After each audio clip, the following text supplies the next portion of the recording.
Hello, everyone. Welcome into another edition of the GSMC College Football Podcast brought to you by the GSMC Sports Network. I'm your host, as always, Tommy Brzee. It is Monday, November 4th around here, and we have a great show for you today. We got to break down that crazy Saturday that we just saw. I'm finding that these Sundays feel very, very long because I'm just waiting to get to this moment, waiting to start talking about this stuff with you guys. But let's get into the Ohio State-Penn State game to start. That's definitely the hugest game of this past weekend, and Ohio State gets a much-needed win, as well as Ryan Day getting a much-needed win. Then we'll get to all the upsets. We'll get to A&M just getting absolutely body-bagged, Iowa State and Clemson falling, as well as Kansas State. Big 12 got a little bit of a shakeup, and Colorado are big winners, even though they didn't play this past weekend. Then we'll get into Indiana SMU. Feel like those are the two teams, in my opinion, that made the biggest statements of this past weekend. Indiana getting a 47-10 win over Michigan State, and then SMU just going to work on Pitt, 48-25. Remarkable performance from those two. Then we'll get to the rest of the top 25 teams. Oregon kind of had a little bit of a scare against Michigan, but was able to pull away at the end. Georgia, it's still playing some very interesting, weird football right now. Ole Miss absolutely rolls Arkansas and so many more. Then we'll get into a little bit of a whip around of all the other games. We'll get into Virginia Tech falling out of the CFP race, as well as Vanderbilt going bowling for the first time, I believe, since 2018. And then we'll get into a ton of other stuff, a couple other teams that fell out of the CFP race, particularly in the G5 ranks. But let's get into, before we get into all of that, let's start this. If you want to get involved in the show, add a question, comment, anything you'd like, you can use that super chat. The chat or the $ at the bottom of the chat on the Sports Network page. You can click on that, add any question, comment you'd like. Your name and that question will pop up on the screen. Definitely want this to be very interactive. We're getting to that home stretch of the season, so any questions you guys have, definitely pop them on the screen and we can have fun back and forth here. Sometimes that chat goes a little bit too quickly for me to keep track of, so the super chat definitely helps that quite a bit. And GSMCpodcast.net, still up and running, does the exact same thing. So either one of those you'd like to use, please do, and hopefully we can get a little bit of interaction going on around here. But let's get into the biggest game of this past weekend. Ohio State gets a huge win over Penn State, stays in the Big Ten title race, and this one was interesting. It was one of those games that, to start, it felt like it was Penn State's day. They got the pick six on the very first drive for Ohio State, go up by 10. Zion Tracy makes a huge play, and Will Howard kind of handed them that play in a lot of different ways. But at the end of the day, they get a 10-0 lead, and then here comes Ohio State. Penn State scores 3 points the rest of the way. Ohio State really starts to get things going, and more than anything else, I think when you talk about this game, it's pretty much the quintessential Will Howard game. He plays really, really, really good football for about 90% of the game. And then he makes the couple of mistakes that could lose in the game. He had the pick six. He had the fumble into the end zone. He missed a couple of deep balls, I believe, to Jeremiah Smith and Carnell Tate. He badly needs to get that fixed. And there's so many different things that this team is capable of if you just eliminate one or two of those mistakes. It doesn't have to be perfect because that's probably not something that's going to happen at this point. What it does need to be is just less danger. He has to stop, making these big-time mistakes, because when you play Indiana in a couple of weeks, or when you play Oregon possibly in the Big Ten title game or in the playoff, you are not going to be able to afford these mistakes. You were able to afford them on Saturday because this Penn State offense was just all over the place. Did not have any idea what they were going to do on any given down, and it really, really did show. But the other part of this is the Penn State offense. I'm not really sure what the game plan was. I'll be totally honest with you. Tyler Warren and Drew Aller were their leading rushers in this game, and their leading receiver was Nick Singleton. That is not a wide receiver. In fact, wide receivers in this game for Penn State had 3 catches. How is that possible? How do you only have guys that can only get 3 catches? I get it's an incredible defense, and Jim Knowles deserves a ton of credit. You have to find openings somewhere. You just have to. You had 120 yards on 32 carries, and 33 of them came on one run by Tyler Warren. You have to get that fixed. This is a Penn State offense that has plenty of talent, has plenty of ability. Now they do need to up that wide receiver room, and that's something you'll probably do in the offseason. But at the end of the day, this is a team that had every ability to win this game. They were handed a number of chances, even after they went down in this game. They were handed a number of chances. They were not able to capitalize. They have to get that fixed, and one way or another, it is going to come back to bite them in this season. It could just be you go 11-1, make it into the playoff, and then right when you face another real defense, you lose again. So it's something that they're going to have to get fixed up. Andy Kotelnicki was a little bit too crazy for my taste in this game. I'm not necessarily one to go after play callers by any means, but at the end of the day, it felt like it was more of just maybe just line it up and play football. It was a very, very interesting approach, and I think overall it definitely hurt that Penn State offense quite a bit. And then Tyler Warren is obviously a big part of this Penn State offense. Being able to at least keep him at bay was huge for Ohio State, because if there was going to be a guy on this Penn State offense, at least receiving the ball, that was going to take over the game, it was going to be him. He only got 7 touches, none inside the 5-yard line somehow, and that's a whole other thing that we can talk about, because they got inside the 5 twice, 0 points. They got into the red zone 3 times, 3 points. Just cannot happen. Not something, especially in a game like this, that you can afford to happen. And frankly, I didn't think they used Pribula nearly enough in those red zone situations. Now, I understand it wasn't necessarily working early on. I think they went away from it just a little bit too early. So definitely something that they're going to have to figure out, and one that I think if you keep Tyler Warren under wraps, if you're a defense that's going to face Penn State in the next coming weeks, Minnesota gets them in a couple of weeks, if they can keep Tyler Warren out of the game, you're going to have a really good shot to stop this Penn State offense. And Ryan Day, I mean, you get the win that you badly needed. It was one of those games where you're going in, you're thinking, if they don't win this game, there is a very, very real world where he is not the head coach at the end of the season. Frankly, I think it probably would have been the case, unless he went 10-2, got to the playoff, won a national title. I think that was really the only way back. He gets this win, gets to breathe just a little bit. Now he's got Indiana in a couple of weeks, so he's got to get back to work. But at the end of the day, a huge win for him, definitely one that he badly needed, and puts them at least in a really, really good spot to go to the Big Ten championship. Obviously, got to get over that big-time hurdle in a couple of weeks, but as of right now, remarkable stuff, and definitely one that if he wasn't going to get it, I think he might have been looking for work at this time next year probably. For Penn State, I think you look at what James Franklin has done, you look at what this Penn State team has done. This was more than the same. And I know that's frustrating because it felt like Saturday could kind of be a turning point. It felt like Saturday could kind of be when you flip the page to that new Penn State. You make that known that you are one of the top teams in the Big Ten, that you can compete with all of the big-time teams in that conference. There were so many things on the table, and you left them on the table, and that is incredibly frustrating. I totally get that. If Penn State wins out and hosts a CFP game, I don't think there's anything Penn State fans can be upset about. I understand you wanted to win this game, but coming into this season, you knew what Ohio State was. Obviously, they're not quite to the level that we thought they were, and that is what made a lot of Penn State fans feel really confident in this game. Thing is, it doesn't really change who you are. It doesn't really change what you can do this season, and frankly, if you were to go 11-1, host a playoff game, and say it's Ole Miss coming into town, just randomly. I get into all of that craziness tomorrow, I promise. But let's say it's Ole Miss coming to town. You win that game, how can you be upset about this season? How can you be upset with James Franklin? I get it. A lot of the stuff is not going great, and you want to break through, and you want to do that big thing that you've been waiting to do. I fully understand all of that. But at the end of the day, he's a really good football coach. He's just not necessarily has the talent profile in a lot of ways to beat a team like Ohio State. So it's one of those things that you just got to keep plugging away. If you lose again this season and miss the playoff, then we can have a conversation about James Franklin. I'd be more than happy to do that at that point. As of right now, I mean, if we're talking about his job security, I can't get involved in that conversation. He is a very, very good football coach. He's coming up short against the very elite teams in the country, and he joins probably 99% of coaches in college football that would have that happen to them. But overall, let's get into how Ohio State was able to win this game. I feel like I always have just one little typo in all of these shows. Very much apologize. We'll be a little bit more diligent going forward. But how Ohio State was able to win this game. The offensive game plan after that pick six was beautiful. And frankly, even before that pick six, I don't know how beautiful it was supposed to be. Will Howard just kind of mailed one in and got the pick six the other direction. But the run game really got going, and I, for 2 seconds, have to shout out this offensive line. Donovan Jackson, kicks out to left tackle for the first time in his life, and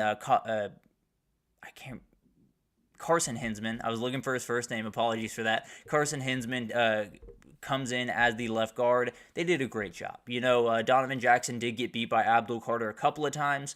That's going to happen to about any tackle in the country, so I think he did more than fine. The run game got going, 6.2 yards per carry for the running backs in this one. It was really, really impressive, and more than anything, holding on to the ball for the last 5 minutes of the game is a huge boost. It's one of those things that you can't overstate how much that means to those players and how much confidence that builds in that team. But from a physicality perspective, they have to be feeling absolutely incredible after that performance, because now you feel like you can kind of impose your will a little bit more in the way that you very badly needed to early in the season, weren't quite able to get that going the way you wanted to.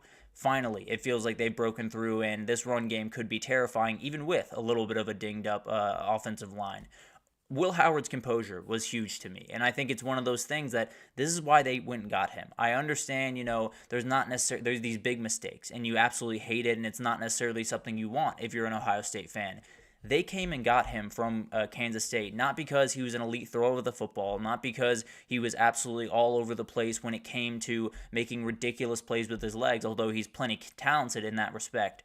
They brought him in because he was a senior. They brought him in because he's played a lot of football. They brought him in because he's made mistakes and come back from them. They brought him in because he's lost games that have been really close, and he's been able to bounce back and have a really good season the rest of the year.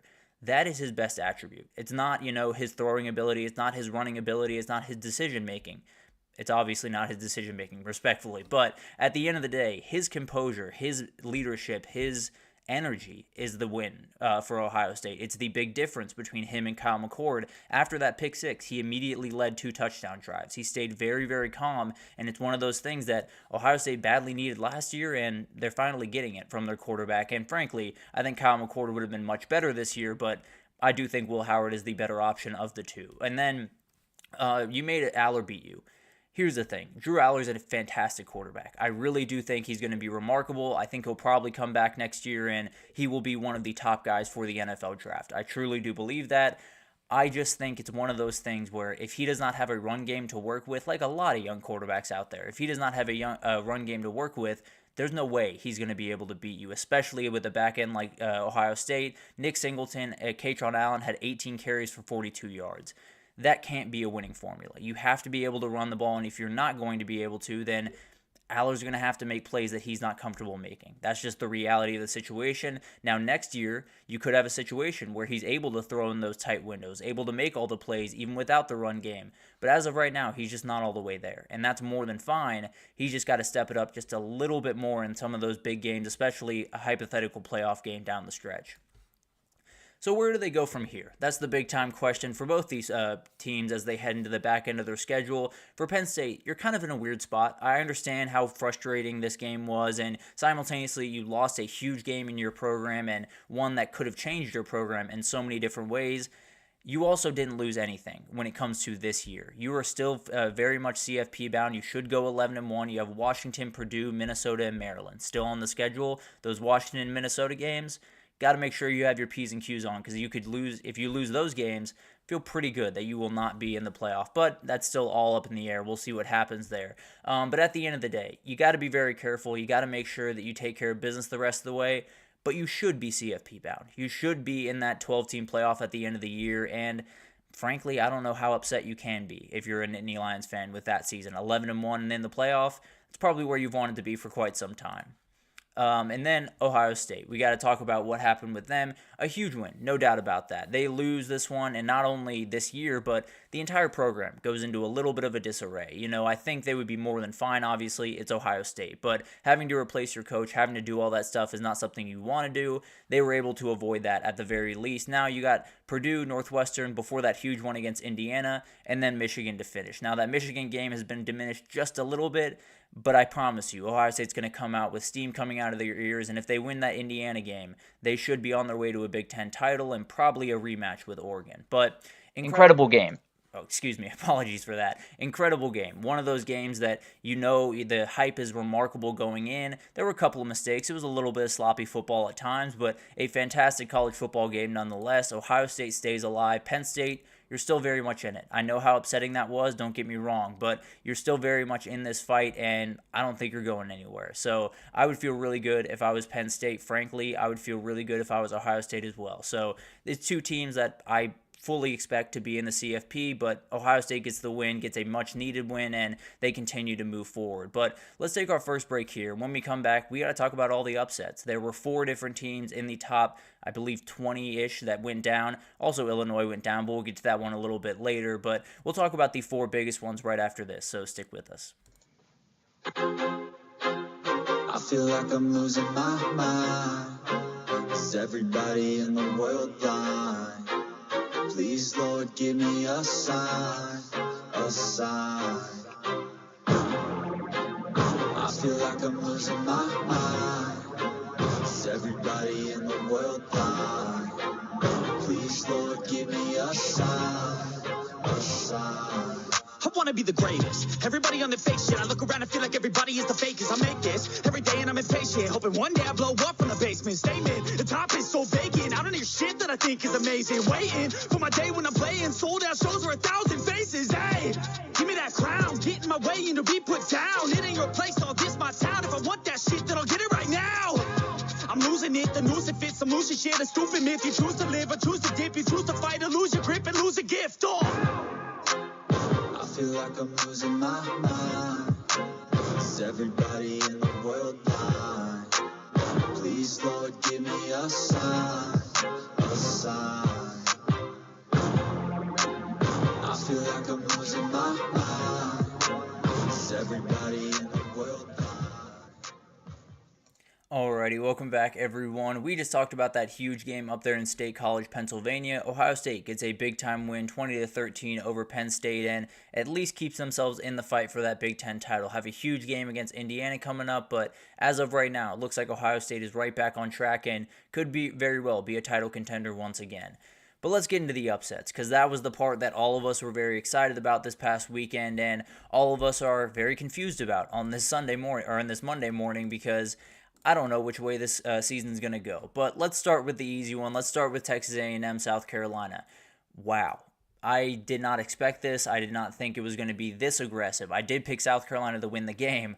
I did not think it was going to go down like this. But at the end of the day, it was a very interesting game. It felt like early on, South Carolina, it was South Carolina all the way. It felt like South Carolina was going to pull away in this game, was going to win it even uglier than this one, and be able to kind of just get out of here with a massive statement win.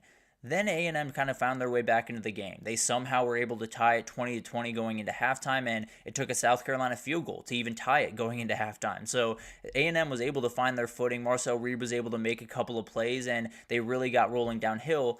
Le'Veon Moss went out, which has a huge amount to do with what happened in the second half. Not everything, because they scored 24 points on you in the second half. It was 24-0 in that second half, and something that they badly need to figure out if you're A&M, because I don't necessarily think the problem was, I don't want to say it this way. I think they do have issues. I think mainly it was broken tackles. You cannot have so many broken tackles in a game and feel like you're going to have a successful performance. Period. End of story. The thing is, they still got a lot of pressure. They still got home a lot of times, and I'll talk about that here in a second, but really something that 44 is terrible, and you shouldn't get scored on 44 points. I don't think it was quite as bad for that A&M defense. I think Lenora Sellers was just on another planet, which is something that I'll talk about here right now, because it was remarkable what this kid was able to do in this game. I understand he didn't complete 50% of his passes. I don't care. He found his way out of so many bad situations. He made so many great plays. He made so many great reads, and he was the reason that offense was so lethal. Now, Rocket Sanders gave him plenty of help. 20 carries, 144 yards, and 2 scores, so he was more than fine as well. But Lenora Sellers handling this offense, he's a totally different player than he was early on in this season. It's really remarkable to see what he's been capable of doing. And then he had Josh Simon to throw the ball to. We talked about him in the preview saying he was a big-time player for this game. Well, he showed up. 4 carries, 4 catches, 132 yards, 2 scores. He was absolutely remarkable and had the knockout score late in that game. So really remarkable. A lot of missed tackles on both those guys. So something A&M's definitely going to have to polish up. For A&M, it hurts. There's no two ways about that. You got to figure out that quarterback situation. I think Marcel Reed's a really good player. I think he's more than capable. I don't know if he gives you the better chance to win against the elite teams in this conference. And I know that sounds a little bit counterintuitive because he just beat LSU. But if you know the circumstances in which he beat LSU, I think it kind of sway your opinion just a little bit. So A&M, everything's still on the table. You still feel pretty good about where you are going forward, but definitely some things to figure out, particularly that quarterback position. And it's hard to find a silver lining here. I fully understand that A&M fans are really struggling to find one, but you got to Sellers a ton and you're not going to face a quarterback coming forward that has the escapability of Lenore Sellers. I promise you. If you get to the quarterback the way you did today against Auburn, Peyton Thorne's going to go down way more. Against Texas, Quinn Ewers is going to go down way more than Lenore Sellers did, and that was what really hurt you. So I understand this is a very frustrating performance, and there's a lot more things that need to be fixed than just, getting a quarterback on the ground. But at the end of the day, you figure that out, you get the quarterback play just a little bit better, you're still very much in the race for the CFP.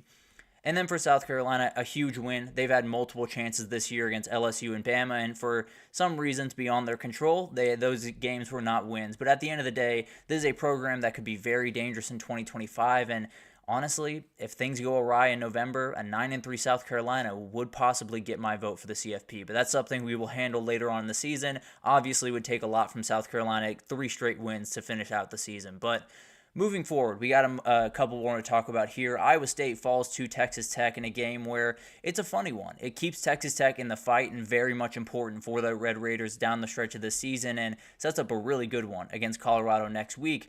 For Iowa State, doesn't change too much. You still win out. You're still in Arlington at the end of the year. As crazy as that sounds, I think the tiebreaker with Colorado works out. Again, everything I say is about 95% confidence because these tiebreakers are all over the place, and we'll figure out what happens with those down the stretch. But we talked about Taj Brooks when previewing this game. He had 25 carries, 122 yards in the game-winning score. He was the reason that they won this game. Now, the pass game did get to work. It was pretty much just Josh Kelly and no one else, really. But at the end of the day, it was Taj Brooks that really got them this win. Absolutely massive for them. And for Iowa State, just left way too much on the table. A turnover on down, 2 turnovers, a missed field goal that would have given them the lead late in this game did them in. So mistake-free football is what you need from Iowa State going forward. Definitely something where I think they can figure it out. I think this might have just been one game blip, but at the end of the day, definitely some worries as we head back to the home stretch of the season if you're Iowa State. Really impressive performance, or a really impressive drive in particular from Texas Tech to get this win. Baron Morton led them down the field in less than 2 minutes, and they only scored with about 20 seconds left on the clock. Because if you've watched Iowa State this year, they are more than capable of pulling rabbits out of the hat late in the game, so they didn't even give them that chance. They gave them 20 seconds to work with, and that game was over pretty quickly. So a huge win for Texas Tech, and I think if you're Iowa State, where you move forward from here is just win out. If you win out, you're good. And you have Kansas, you have Cincinnati, you have Utah, and then a huge one against Kansas State at the end of the year, so which is at your place. So you win those 4 games, you're in Arlington, you're playing for a spot in the CFP. So as much as this one hurts, as much as you got to reset, everything is still very much on the table for the Cyclones team. For Texas Tech, they needed it. There's no two ways about that. They absolutely needed this one. A huge win for them, and now they got Colorado coming to town. They win that one, they're still alive for one more week, and if Iowa State falls one more time, maybe they bump up to the top and can find their way into the Big 12 title. So they stay alive. They're one of those teams that has a path somehow to the CFP, and this is one that they needed. They were able to get it. Now they need another one against Colorado this upcoming weekend. But moving forward to Clemson, this was a splattering. I understand this is only a 12-point win for Louisville. It felt like a 30-point win. It was absolute domination from start to finish, and I very much apologize to anyone that followed me down the road of Clemson because, boy, was I wrong. I definitely thought this team had found something. I thought this offense was going to get going. I felt like Cade Klubnik was playing really, really confident football. And then they just played a team with a pulse. They played a team that actually could match up with them physically to a certain extent, and man, did they. They were physically imposing in this game. Louisville had 27 carries, 210 yards, 7.8 yards per carry, and Isaac Brown, one of the guys we talked about he had to get going in this game, 151 yards. So he did more than enough in this game. Really remarkable stuff from that run game win. I really didn't think that was going to be an option for them in this game. I thought if they were going to win this one, they were going to have to throw downfield, no doubt about it. And on the other side, Dabo Swinney's decision-making late in this game, I don't even know what was going through his head. They scored twice late in this game to cut the lead to 13. And with 6 minutes left and with 2 minutes left, they cut the lead to 13. You go for 2. It's not analytics. It's not anything special. It's very, very basic math. Being down 13, being down 12 in that scenario is no different. Being down 11 gives you a shot to kick a field goal, get a 2-point conversion on a touchdown, and be tied. I don't understand how that's possible. I don't understand how you make that decision twice in a game where you badly need to win it when it's not even analytics, it's just math. It's just very, very basic math. I have no idea what he was thinking there, and I'm not one to go after coaches too often. I'll do it in this respect because that was as glaring of a bad decision as I've ever seen when it comes to clock management and when it comes to those type of situations where if you're down 14, you go for 2. That's an analytics play. If you're down 13, you always go for 2. That's just a math play. But at the end of the day, remarkable stuff from this Louisville defense. Clemson ran 101 plays in this game. Absolutely insane. They won the time possession, by 16 minutes. And the defense just kept making plays for Louisville. Really remarkable stuff. And where they go from here, I don't know. I think if you're Louisville, you got to feel really good. You got a big-time win. You keep moving forward, and I don't necessarily think they're going to be a huge factor in the ACC as things have started to shake out there. But at the end of the day, a very respectable 9-3 season after going to the ACC title last year. Jeff Brom's building something over there in Louisville, and it feels like it's really rolling downhill. And if you have Isaac Brown doing that type of stuff, you got a really confident kid going down the stretch of this season. And then for Clemson, this was the knockout punch. I could sit here and say if chaos happens in front of them and they sneak into the ACC title and whatever, it's not going to happen. This team has officially fallen out of the CFP race, likely the ACC race. They would need SMU to get a win over Virginia Tech and Pitt. I think they would need SMU to fall twice. It's not going to happen. They are not going to make the ACC championship. They are not going to make the CFP, and the questions around Dabo Swinney continue to mount. So it's one of those things that when they lost the Georgia game, we immediately had questions about the approach of this program. We're going to immediately have questions after this one, and if they lose another one, we'll have questions around that one. So it's going to be a weird offseason. I can almost promise you that. And in Clemson, South Carolina, maybe it'll lead to a couple of changes around that program's approach. If I know anything about Dabo Swinney, it won't, but we'll see what happens. And then we got to get into another Big 12 game because Kansas State, I don't know how you lost this game. I'll be totally honest with you. You were up 9 points going into the fourth quarter. You get outscored 14-0 in the fourth quarter, and against a team that you should never get outscored 14-0 in a quarter against. I like Houston. It's a huge win for this Houston program. Willie Fritz and company have been looking for this game. They've been looking for so many different games throughout the season. Just get that statement, because one thing that's kind of, I guess, overshadowed throughout the season is these teams like Houston, these teams like Arizona State playing really good football, this team like Georgia Tech over in the ACC. They need a couple of these wins. They need a win to prove to all of the recruits around them that they are moving in the right direction. This is a huge win for them and definitely gives them a place where this offseason, at least they can attack recruiting and feel really confident that they can get some of the really talented guys in their home city.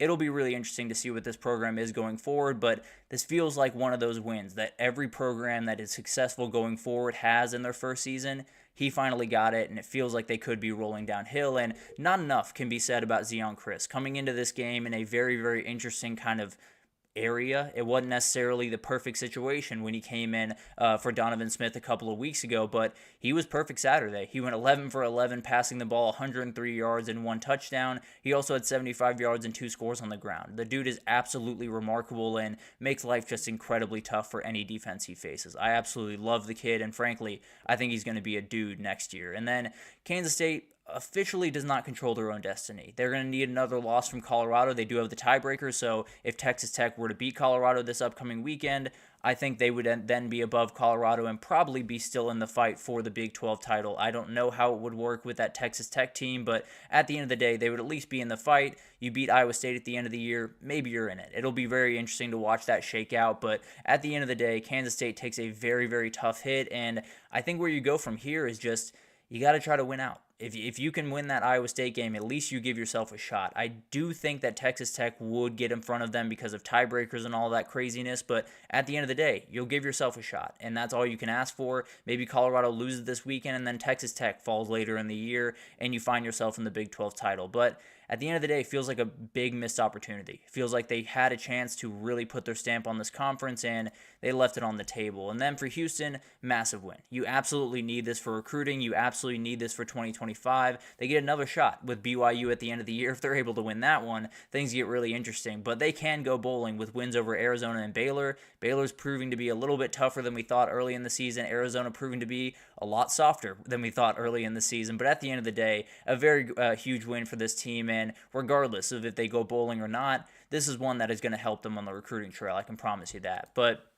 remarkable games. So many big-time upsets and so many games that did not see coming. One that I did, South Carolina, but at the end of the day, a lot of people saw that one coming. I don't know if a lot of people saw Louisville coming in the way that they did, but really remarkable stuff from all of those teams. But let's take our second break here. And when we come back, we got to talk about Indiana and SMU. These were the two performances that I was most taken aback by or most impressed by this past weekend, and I want to break them down for you right after this.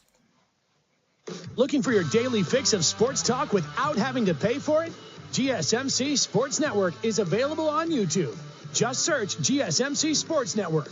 Get your fix of daily sports talk shows on YouTube, absolutely free. NFL, college football, NBA, MLB, MMA, UFC, fantasy football, and so much more. GSMC Sports Network has shows running all day long, with new sports shows starting every 2 hours. Just like on your favorite cable sports channel, except GSMC Sports Network is absolutely free. Just search GSMC Sports Network on YouTube to catch one of your new favorite shows, like the GSMC College Football Podcast, Chip Shot Football Podcast, Hoops and Heels Women's Sports Podcast, GSMC Basketball Podcast, and so many more. Check it out for yourself. GSMC Sports Network, now available on YouTube absolutely free. Search GSMC Sports Network on YouTube right now.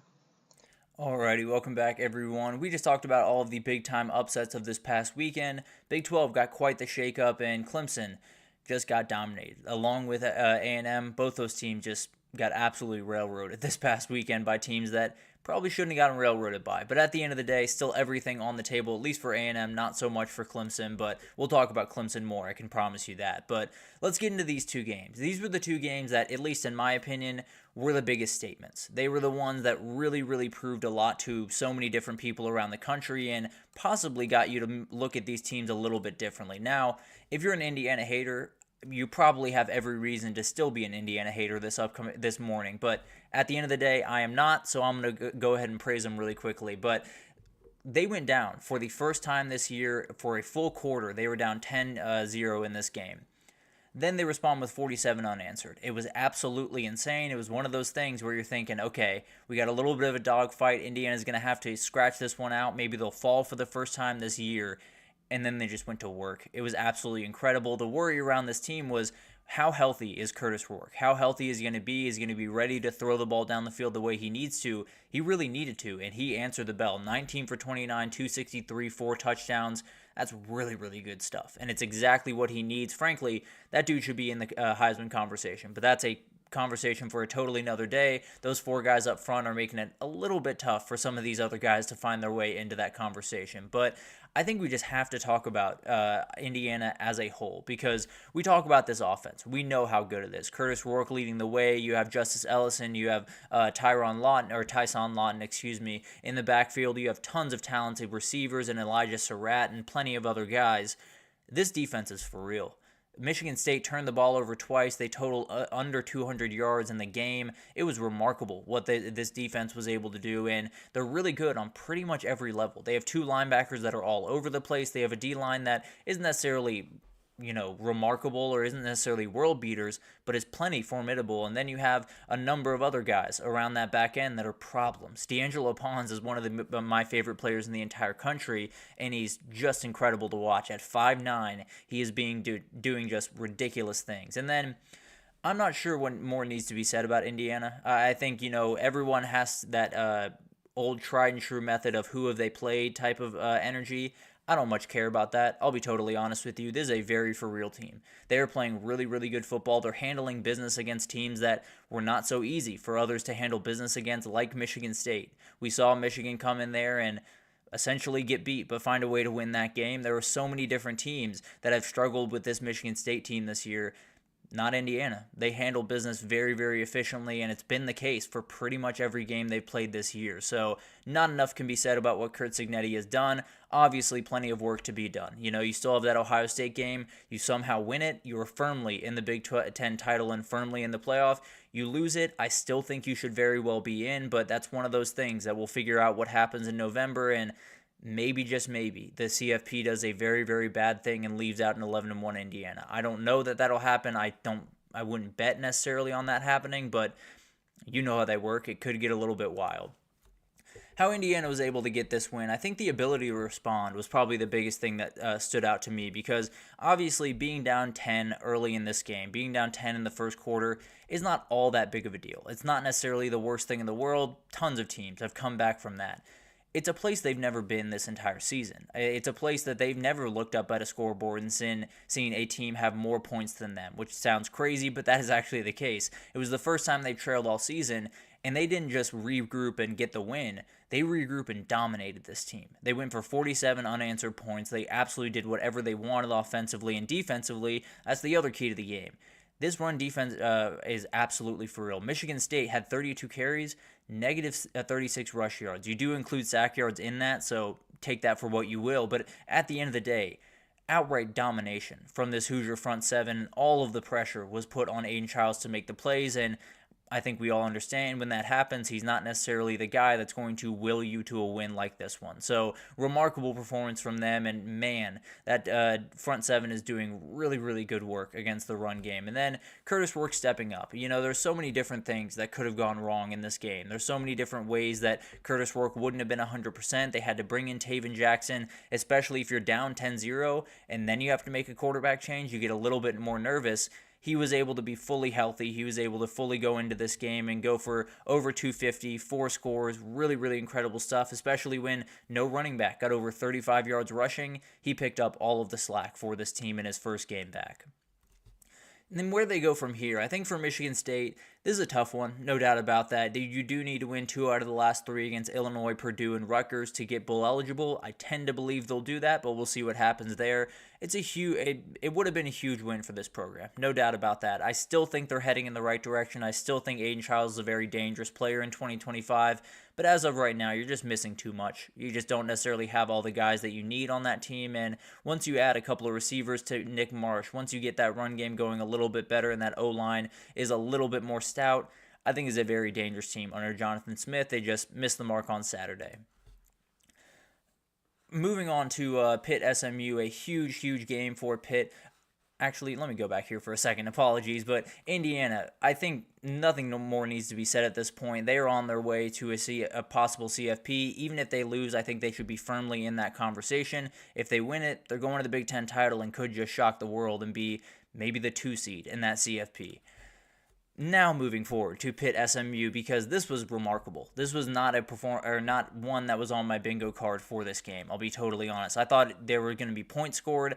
I didn't think it was going to be this lopsided, because even with that 25, they scored 2 touchdowns late to make that look good. It was basically 48-11 in this game. So Kevin Jennings, this team just totally different when they have him on the field. Really remarkable stuff from this team, and the biggest thing was the way that they started this game. They scored touchdowns on 3 of their first 5 drives.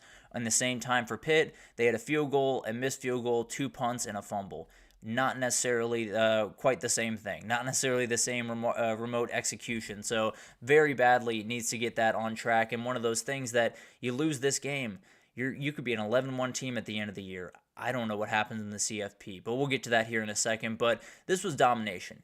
Pitt scored 2 touchdowns in the final 4 minutes to make this look a little bit better, but this SMU defense was all over the place. It was really remarkable to watch this group. They had a number of big-time plays, and actually on 2 of the mistakes, 2 of the turnovers from Pitt, they gave up immediate touchdowns. It was 1-play touchdowns to that guy right there, Brashard Smith. And there are so many different things that this SMU team can hurt you with that you can't give them extra possessions in a game. And you have so many different things to love about this team. The biggest one is Kevin Jennings. He has totally changed this offense. He has made defenses really scared of his legs and has been handling just about everything you need really, really incredibly well. So really remarkable from him, and one of those guys that was not the starter to start the season and found his way into it and has really just taken over not only SMU but kind of the ACC this year.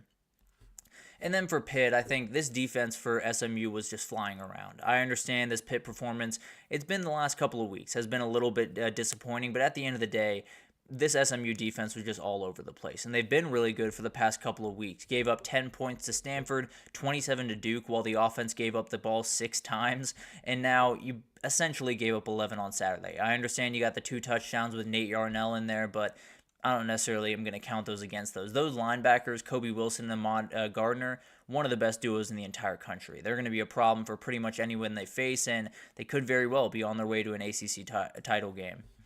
How SMU was able to win this game, making Pitt one-dimensional is huge. Not having a run game, 32 carries, 103 yards, not going to be nearly enough, especially for a guy like Eli Holstein, who very, very talented, still a very young kid, still has to figure out some of the different things that he's going to have to do in these games and still has to work on that composure. So needed the run game and just did not get it. And then Kevin Jennings was in full control of this game. He had 17 for 21, 306 yards passing, 2 touchdowns, didn't have to do much of anything with his legs, but was able to do plenty with his arm, and he's just becoming a guy that this offense just runs so smoothly with that guy calling the shots. It's really incredible to watch. And then taking advantage of mistakes. Pitt had a missed field goal, 2 turnovers, and 2 turnovers on downs in this game. SMU scored 24 points off those mistakes, and 2 of them being one-play touchdowns. Just cannot happen if you're Pitt, and if you're SMU, taking advantage of those is going to put you in a very good position going forward. So where do they go from here? This one hurts Pitt. There's no doubt about that. They're in a very, very interesting position because they could even run the table. An 11-1 Pitt that's on the outside of the ACC title looking in, I don't think they get in. I don't think they get in over an Indiana team up in the Big Ten. I don't think they get in over a 10-2 maybe Ole Miss or a 10-2 Tennessee in the SEC. So this might have been the knockout punch. You got to beat Clemson still coming forward, and we'll see what happens in that game. But at the end of the day, this was a tough one. It could be one that ends up torpedoing what could have been an incredible season. Frankly, if you go 11-1, still an incredible season. I don't want to take anything away from what Pitt has done this year, but definitely one of those wins that you really badly needed, and losing it puts you in a very interesting position going forward. And then for SMU, this is huge. It puts you at 8-1 overall, 5-0 in the conference, and puts the power in your hands. Boston College at Virginia, Cal. That's all you got to deal with. If you're able to win those games, you're heading to Charlotte. I don't know what would happen with an 11-2 SMU in the playoff, but we will get to that down the road. I can promise you that. It's so many different things that could happen in. Maybe they beat Miami and throw an entire wrench into the craziness that is the CFP. But overall, 2 really, really incredible performances. It felt like those 2 teams really needed something to kind of fully at least get the nation on notice. I think they've done enough to get the nation kind of looking in that direction. I think this was a plant your flag type of game for both those teams. Indiana, still plenty of work ahead of them. Same thing with SMU, but really, really great performances and definitely gives them a very nice inside track to a possible CFP berth. But let's take our third break here, and when we come back, we just got to get into all the other top 25 teams. Oregon ends up handling business, although a little bit of a scare. Georgia's issues with Carson Beck continue. Tennessee was able to get the win. It was a little bit of a weird one over there in Knoxville this past weekend, but we'll break all of that down right after this, so stick with us.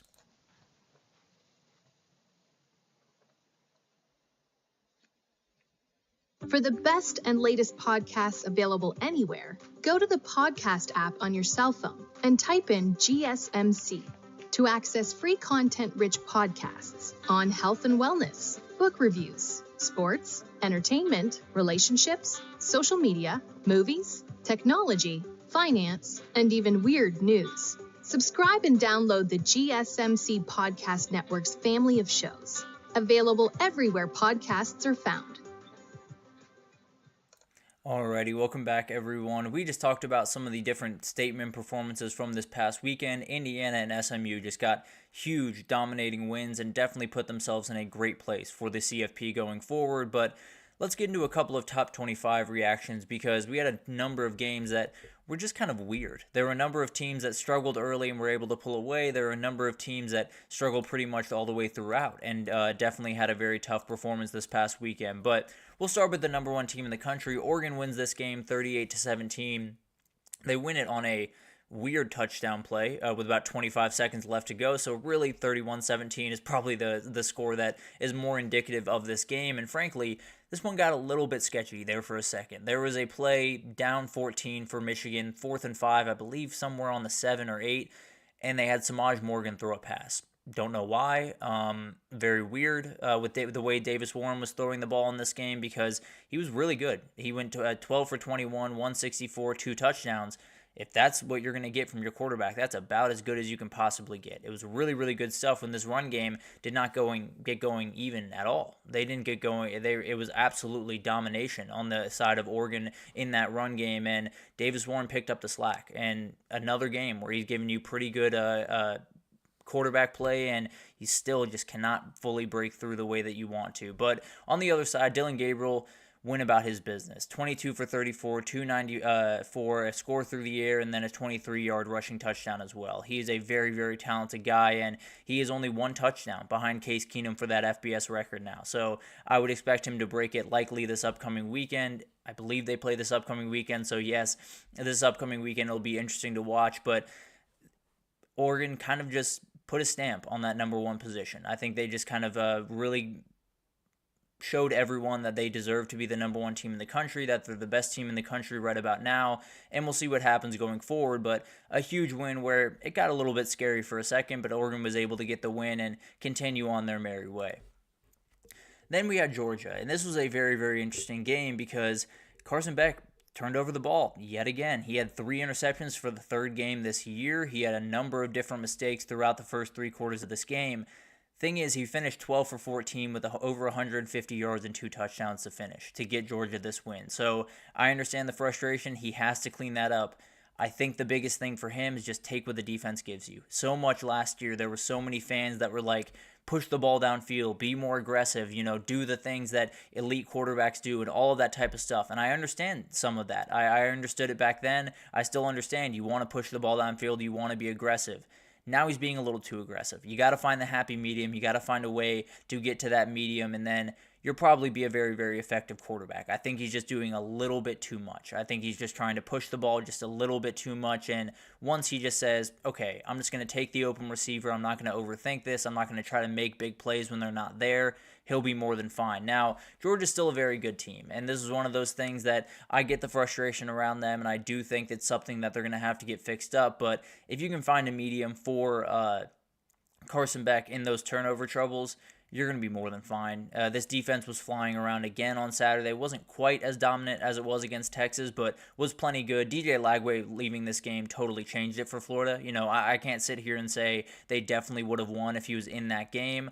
I can definitely say they would have had a much better shot and definitely possibly could have won that game. But shout out to the Florida team overall. It's been a very weird season, but they continue to show up. They continue to play really, really hard football. The defense has gotten better week over week, and it's one of those things that just really remarkable stuff in a year where it would have been very easy to quit. This team has not quit even once. And then you got Miami. This game and this scoreboard is very deceiving because it was a Miami game. It was very much a win where they just dominate the fourth quarter, and that's about it. They played very interesting football for the first 3 quarters of this game, but I did not like Manny Diaz's decision when they were down 4 to go down 3, to take the 3 and go down 1, They were down 4 points. He kicked a field goal instead of going for it. Probably would have gone for it, especially after when they had a two-play touchdown drive for Miami, and this game was essentially over. And it was a very classic Cam Ward game. 25 for 41, 4 touchdowns, 400 yards, 5 touchdowns, and one of the dumbest throws that I've ever seen for an INT. So just kind of who he is. And maybe those mistakes will come back to bite him at some point, but in this game, he was more than fine. The Miami defense has a lot to figure out. That's the big-time worry about them. A couple overthrows gave him some picks where it made this a little bit more of a comfortable win, and a win is a win, not necessarily going against that by any means, but this defense could really get torched if they play the right team on the right day. And then you got Tennessee, Kentucky, a big-time win for Tennessee in this one, and they played with fire just a little bit in this one. More than anything, I do think this score is just a little bit misleading. They outgained Kentucky by over 100 yards. They had 10 more first downs, won the turnover battle 3-1, and had 3 missed field goals. you miss 3 field goals, you win. If you make those field goals, you win by 19. No one's really thinking about it. Everyone's saying, okay, really good performance, keep moving on your way. You've done your business. And Nico Iamaleava was plenty good in this game. 28 for 38, 292, a score, absolutely great. And he's one of those guys where he did miss a couple of passes over 20 yards, but he made plenty in between the 10 and 20-yard area, which is really what he needs to be doing. And he had a drop that possibly could have gone about 60 yards for a touchdown. So nothing against him. Played really, really good football, and especially when you have Dylan Sampson, who I think made his way up to 4th or 3rd on the Tennessee rushing touchdown list, which is absolutely crazy. But remarkable performance from all of these guys, and this Tennessee team continues to be one that I'm a little bit skeptical of. I'm a little bit worried about that deep passing game. Can they get it going? Can Nico hit his receivers? And then can those receivers make the plays that they need to make the catches? But at the end of the day, they're in a very good position. They lose to Georgia. I think they're still very much a CFP team, especially with that win over Alabama. But again, they can and they want to beat Georgia in a couple of weeks, and then they're firmly in the SEC title game. It'll be very interesting to watch this team down the stretch because plenty of people have written them off just a little bit, especially with that Georgia game coming up. Still a very dangerous team that still very well could be in Atlanta at the end of the year. Then you had San Diego State, Boise State, and another quote-unquote off day for Ashton Jeanty, and it ended with 31 carries, 149 yards, and 2 scores.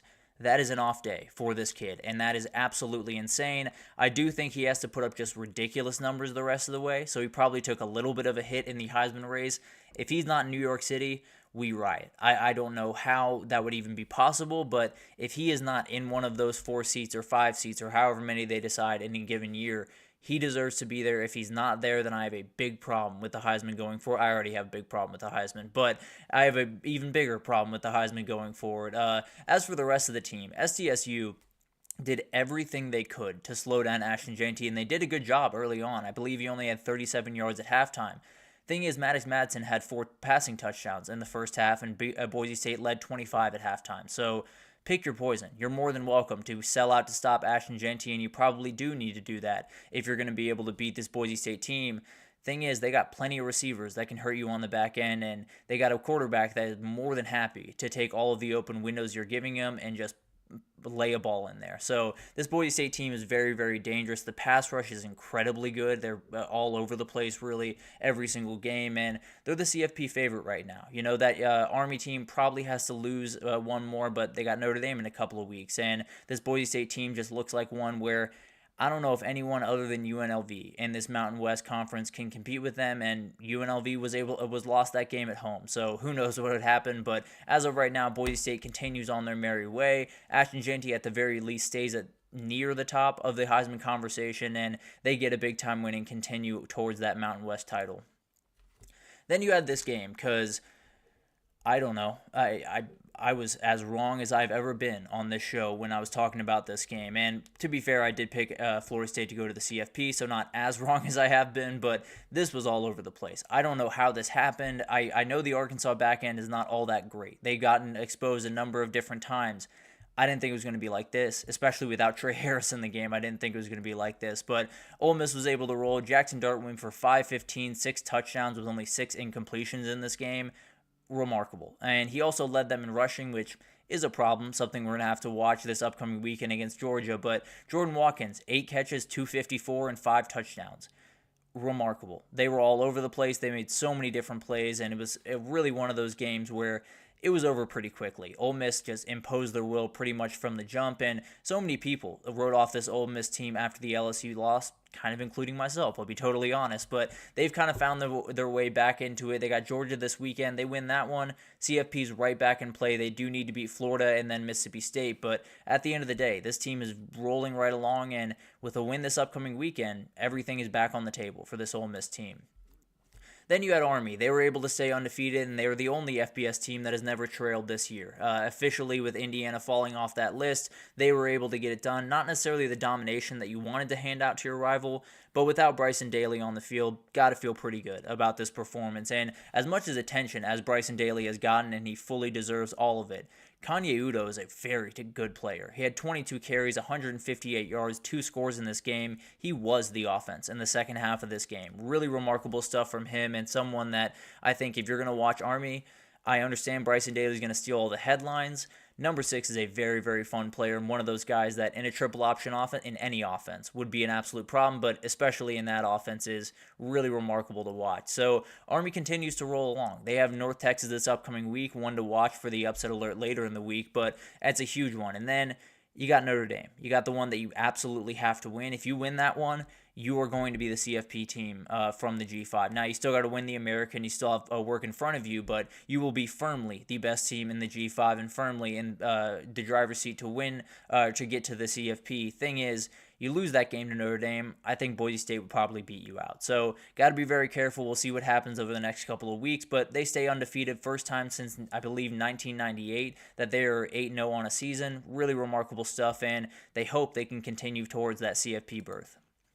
And then we had this one. Minnesota was able to take down Illinois, yet another upset from this past weekend, although Minnesota was favored in this game. So take what you will, whichever upset definition you'd like. You're more than happy to call this an upset or not. It doesn't necessarily matter to me, but definitely a huge win for Minnesota. They now have 4 straight wins. They're playing really, really good football right now, and PJ Fleck has his guys going in the right direction. Max Brosmer deserves a ton of credit. He came into this game, and he played a really great game against Maryland last week. He's played really solid games pretty much all year. He was able to execute at a very high level on Saturday, and then Darius Taylor put on a show. He came into this game a little bit banged up, got a little bit more banged up during the game, and then had 131 yards and was really led the Minnesota offense pretty much all day. This Minnesota team has Rutgers, Penn State at home, and then at Nebraska. If they can knock off Penn State, this season becomes very, very successful for Minnesota. I don't think they're going to be remotely in the CFP conversation, but really remarkable performance from them and definitely gives them the ability to possibly be rolling downhill going into 2025. But the top 25 was a little bit all over the place. The struggles for UGA are something we'll continue to talk about over the next couple of days and something they badly need to figure out. But overall, I think a lot of those teams just handled their business, and that's the most important thing. With a lot of teams not handling their business, being able to get that dub is pretty much all that matters at this very moment. But let's take our last break here, and when we come back, we got to talk about just everything else. So there were so many other big performances. Vanderbilt gets bowl eligible for the first time since 2018. Syracuse knocks Virginia Tech out. UTSA knocks Memphis out of the CFP conversation. But we'll break it down right after this.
Alrighty, welcome back everyone. We just talked about the top 25 teams, how they fared this past weekend. Oregon kind of put a stamp on their number 1 ranking. Carson Beck still has some issues that he has to work out and a number of different things all around that top 25. But let's get into everyone else. There were a number of teams that fell out of contention this past weekend and a number of teams that might have gotten themselves a little bit of a spark towards the end of the year. But let's start with this one that went to overtime, a crazy game between Virginia Tech and Syracuse was able to get it done. I don't know how, frankly, because Virginia Tech was up 21-3 midway through the third quarter.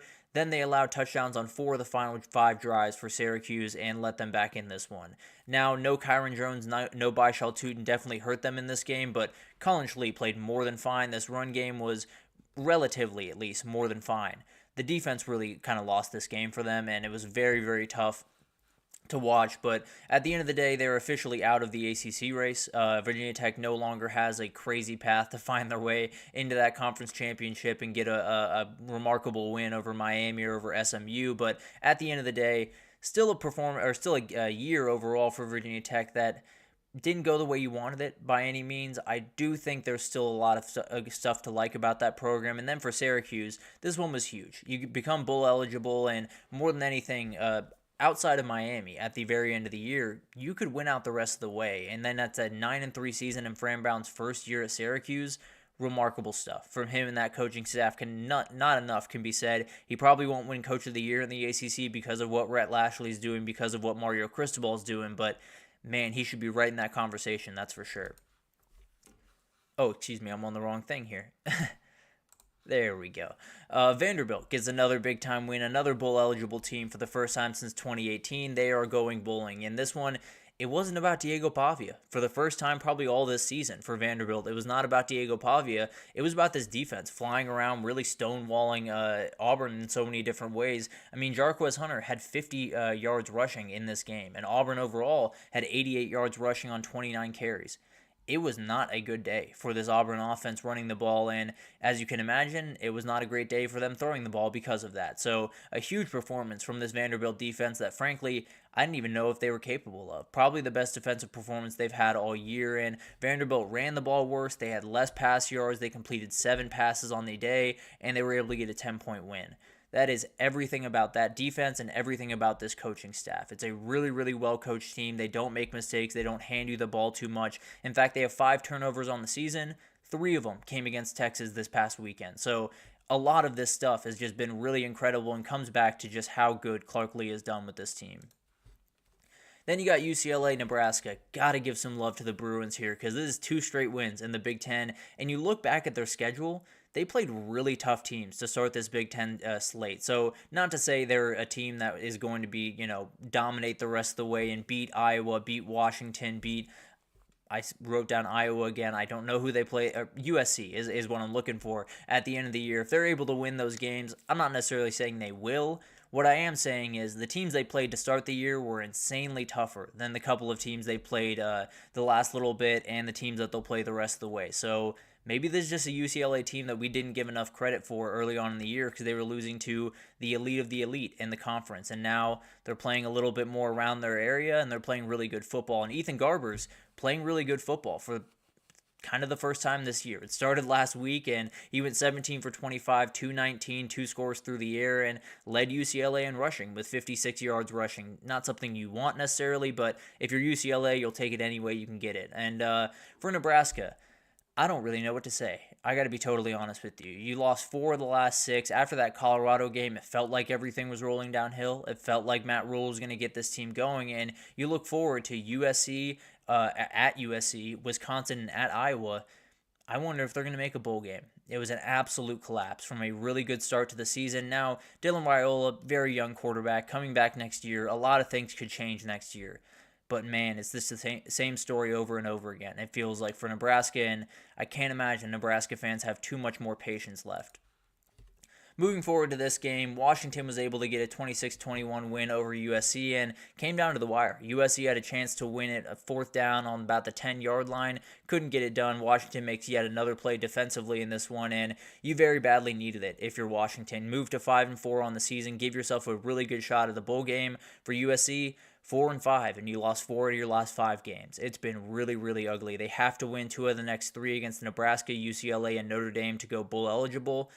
Probably got to beat Nebraska and UCLA if you're going to be able to do that, because I don't think you're touching Notre Dame at the end of the year. But it's going to be really, really interesting to watch those 2 teams unfold the rest of the year and really into the offseason, because especially USC, I don't know what happens over there, but they'll figure something out, I guess. And then the Washington pass defense. We talked about it going into the game, one of the best in the entire country. Well, they decided to throw the ball 50 times in this game, did USC, and Miller Moss got picked off 3 times. It was a very, very rough day. Washington got 10 points off those INTs. That's the difference in the game. So I don't know why they didn't go to Woody Marks a little bit more often. He was playing really, really good football, but at the end of the day, I'm not going to question Lincoln Riley, a very good play caller, just a little bit weird, at least in my opinion. Then a massive win for Washington puts them in a very, very good position going forward. And Penn State this upcoming weekend, maybe you shock the world and get that win, but then you got UCLA and Oregon to finish. not needing 2 wins is huge. Losing this game, needing 2 wins to get bowl eligible was going to be a little bit sketchy. Now you just got to beat UCLA, and it's proving to be a little bit tougher than you might have thought a couple of weeks ago, but as of right now, I'd probably like them against UCLA, and I do like them to probably go bowl eligible this year. Then we got TCU Baylor. This one was weird, and the Dave Aranda job save continues. It's been really, really remarkable to watch, but Baylor's won 3 straight after their 2-4 start and put them in really great position to win a bowl game and possibly get to 7-8 wins this year, which, if you asked me after that 2-4 start, I would have said Dave Aranda's going to be fired before November, but here we are. They played really, really good football, and Baylor ran the ball incredibly well in this game. 44 carries, 257 yards on the ground. Now TCU returned the favor on the other side, 333 through the air. So it was a little bit of a battle of styles in this one, but Byron Washington for Baylor was just spectacular. 26 carries, 196 yards, 4 scores. One of the better players in the entire country this week, and maybe, just maybe, we'll make it onto that individual performance superlative on tomorrow's show. But the second half had 9 total possessions in this game. There were scores on 7 of them. It was absolutely insane, and there were 6 touchdowns and 1 field goal. That 1 field goal was by TCU, and that might have just done them in. If they didn't kick that field goal, if they were able to turn that into 7, they're up by 4 points, and Baylor needs a touchdown coming back the other way, but they didn't. They just needed the field goal, and Hankins wins it for them. So really remarkable stuff from Baylor. Dave Aranda just continues to pull rabbits out of a hat. If he can win at least 1 or 2 of these games coming forward, a 7-5 season for Baylor this year does not sound too bad. I can promise you that. But moving forward to the G5, Georgia Southern, huge win over South Alabama, and one that they were down 14-30 going into the fourth quarter of this game. Then they scored the last 20 points of it and got out with a huge win because it moves them to 4-1 in the Sun Belt and gives them a real shot at that conference title, especially with Old Dominion going down this past weekend. Absolutely huge. And J.C. French, the Georgia Southern quarterback, deserves a lot of respect. 22 for 27, 198 yards in this game, 2 scores through the air. Him, Jalen White, the running back, Josh Dallas, the wide receiver, making this Georgia Southern offense just really, really hard to stop. And you saw it against that Boise State game where they did give up 6 touchdowns to Ashton Genty, so that didn't help by any means, but their offense really got going in that game. And it's because of all these guys. Very, very talented group, and that Georgia Southern team's a little bit more frisky than some people are giving them credit for, but this puts you right where you want to be if you're Georgia Southern. I think you sit atop the Sun Belt East right now, and you have the tiebreaker over number 2 Marshall, so could be Georgia Southern's division to lose. They have a couple of tough games coming forward, but as of right now, that could be the team that is representing the Sun Belt East in that title game. Then we had this one. Rice was able to get the win. It was one that I did not see coming. I, in fact, picked Navy in my best bets to cover their spread. Rice defense just came out to work on Saturday, but Rice gets a huge win over Navy. Navy officially ends their CFP hopes, and you now put yourself in a very interesting position if you're Rice. You got to win the rest of the way. If you want to get to a bowl game, you're only 3-6 right now, and they play Memphis this upcoming Friday. So at least you get to live to fight another day. We'll see what happens on Friday. But the story of this game was Dean Connors, the running back for Rice. He had 18 carries, 105 yards, 2 scores. Rice had a couple of turnovers from E.J. Warner, but their run game was plenty capable of handling all of the craziness of this game, including a 5-hour weather delay that got very, very close to breaking the FBS record for the longest delay in a game, but didn't quite get there. I believe it was like 5 hours, 18 minutes or something like that. But the defense was the story, though. 2 interceptions off Blake Horvath in this game. Huge shout out to Pete Alomar, the interim head coach, for having his guys ready to roll, and this defense really wanted to prove something, and man, did they. Really remarkable performance from them. And then you have this last game that knocked someone else out of the CFP conversation from the American. Memphis does fall to UTSA, a team that they probably shouldn't have fallen to, but at the end of the day, they fall out of CFP contention, and this UTSA team could not be stopped by Memphis in this one. Owen McCown went 20 for 37, 280 through the air, 4 scores. Really remarkable stuff, and actually led UTSA in rushing, which very weird again, but you'll take it any way you can get it. Seth Hannigan had 454 in this game, 4 scores, so he was plenty capable, but weren't able to take advantage of a missed field goal by UTSA, and that was about it. Really, really impressive stuff from UTSA, and for Memphis, it was one of those years that was a little bit up and down, a little bit weird, but you're probably going to be on the outside of the CFP looking in, no doubt about that. But a huge week, a crazy week, all over the place. One of those weeks that we're probably going to remember for quite some time, especially when it comes to Selection Sunday. But that'll do it for this edition of the GSMC College Football Podcast, brought to you by the GSMC Sports Network. Your support means a lot to us, so please remember to subscribe to the show, leave a positive review. It does make a huge difference for us. Also, follow us on Facebook, Twitter, TikTok, Instagram, all the social pages for all the content and updates you could possibly need. But thank you once again